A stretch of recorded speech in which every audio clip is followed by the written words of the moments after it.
샬롬, 주님의 이름으로 문안드립니다. 오늘은 기존 성경 말씀을 나누는 방식을 조금 변화시켜서 줌으로 하나님의 말씀을 함께 나누길 원합니다. 특별히 수요 기도회는 매번마다 말씀을 배우는 시간으로 저희가 가졌었는데, 오늘 우리가 줌이라는 이 강의를 통하여서 그 말씀을 배우는 방식으로 하나님의 말씀을 함께 나누도록 하겠습니다. 오늘 저희들이 함께 살펴볼 말씀은 열왕기하 13장 14절부터 21절 말씀입니다.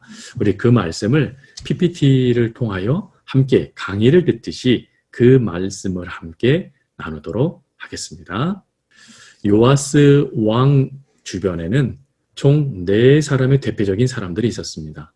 첫 번째는 아달랴 왕후, 두 번째로 여호야다 대제사장, 세 번째로 엘리사 선지자, 그리고 네 번째로 스가랴 대제사장입니다.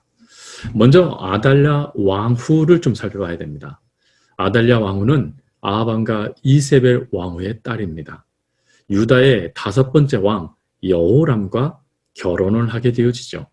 근데 이 여호람의 자녀가 그만 죽게 되어집니다. 그러자 아달랴는 그 가문을 진멸하고자 작정을 하죠. 그래서 모든 유다의 왕족들을 죽이기 시작합니다. 이때에 유일하게 살아남았던 왕이 바로 요아스 왕입니다. 그리고 요아스 왕을 살게 되는 결정적인 힘을 실어준 이가 바로 여호야다 대제사장입니다. 여호야다의 대제사장이었던 아내 여호세바가 이 요아스와 유모를 옷장에 숨겨지게 되죠. 이 여호세바는 아달랴와 자매지간입니다. 근데 이 아달랴는 어머니 이세벨 왕후의 영향력을 받아 우상을 섬기는 데 앞장섰지만, 여호세바는 남편인 여호야다와 함께 하나님의 말씀을 증거하는 데, 삶을 살아가는 데 집중하게 됩니다.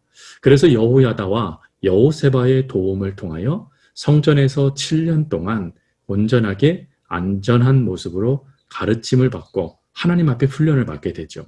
그리고 7년째 됐을 때 가리 사람과 호위병이 백부장들을 부릅니다.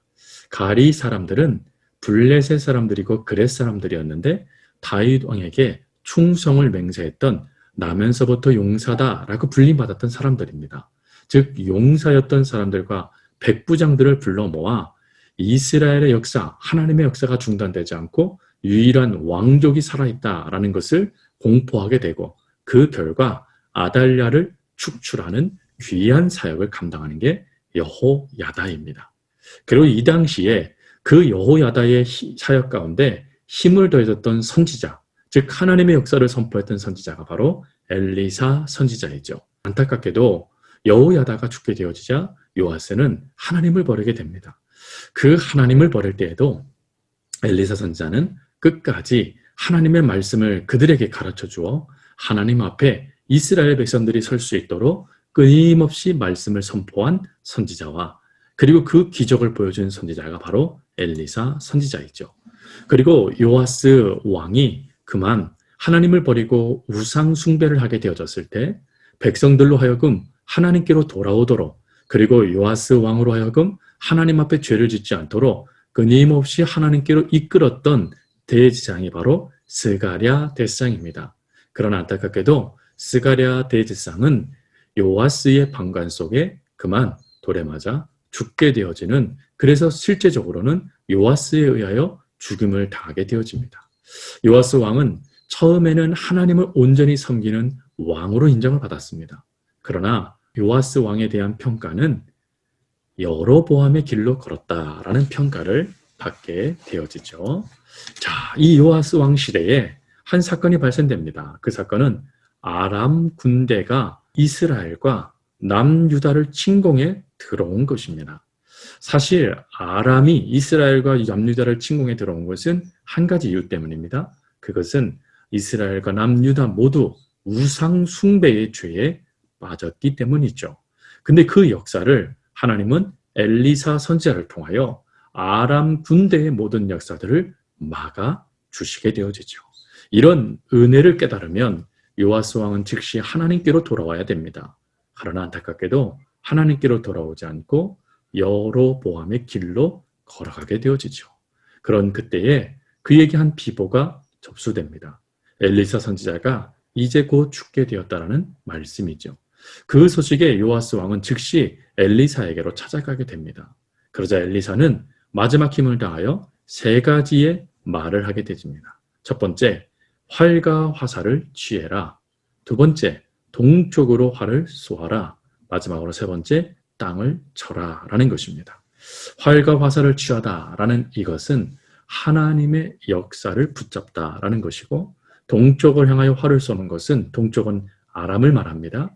아람 지역에 하나님의 역사를 일으킨다는 것을 말하는 거고, 땅을 친다라는 것은 진멸하는 것을 말하는 것입니다. 근데 이 땅을 치는 이 모습에 그만 요아스 왕은 책망을 받게 됩니다. 열왕기하 3장 17절입니다. 이는 여호와의 구원의 살, 곧 아람에 대한 구원의 살이니 왕이 아람 사람을 진멸하도록 아벡에서 치리이다 라는 엘리사의 마지막 말 다음에 화살을 통하여 치라 라고 말했을 때 분명한 것은 진멸하도록 이라는 것입니다. 이것은 진행형입니다. 즉 끊임없이 진멸하도록 그것을 치라라는 것입니다. 그런데 안타깝게도 요아스 왕은 하나님의 그 말씀, 그리고 진멸할 수 있다라는 하나님의 말씀을 들었음에도 내치지 않고 흉내만 내게 되어집니다. 이러한 모습에 성경은 요아스 왕을 믿음 없는 모습이다라고 평가를 합니다. 여러분, 그런 이 요아스 왕의 이 모습을 기억하면서 다음에 선교사님을 한번 기억해 보십시오. 윌리엄 캐리 선교사님은 선교사 가운데 특별히 선교사들의 아버지라고 불리는 분이십니다. 그 정도로 윌리엄 캐리의 선교적인 사역은 참 탁월했고 하나님의 역사는 참 위대하게 역사되어졌죠. 이때 윌리엄 캐리는 이런 위대한 말을 했습니다. 하나님을 위해 위대한 일을 시도해라. 그리고 하나님으로부터 위대한 것을 기대해라. 여러분, 이것을 요아스에게 적용해 보십시오. 하나님으로부터 위대한 일을 시도한다는 게 뭡니까? 진멸하도록 치는 것이죠. 기대하는 건 뭡니까? 그 행위가 설령 하나님의 역사 가운데 지금 보여지지 않는 모습이라 할지라도 마치 아이들의 소꿉장난처럼 보여져도 하나님의 사자를 통해 선포된 말씀은 반드시 이루어질 거라는 그 기대감, 그 믿음이 요아스 왕에게 있어야 됐었다라는 것이죠. 하지만 그러지 못했기 때문에 책망을 받은 것입니다. 자, 그러면 질문, 믿음이란 뭡니까? 믿음이란 하나님의 역사를 바라보며 끝까지 달려가는 것입니다. 멈출 수 있습니다. 아니, 멈출 수밖에 없는 상황도, 환경도, 이유도 있으실 거예요. 그러나 위대한 일을 하고 그 결과는 하나님께 맡기는 것 아니겠습니까? 그러니 믿음으로 하나님을 끝까지 바라보며 그 길을 중단함 없이 걸어가는 것이죠. 중단함 없이 내리치는 것입니다. 그것이 믿음이고 그것이 하나님께서 우리들에게 원하시는 것입니다. 지금 사랑하는 성도님들 가운데 주어진 하나님의 말씀은 무엇입니까?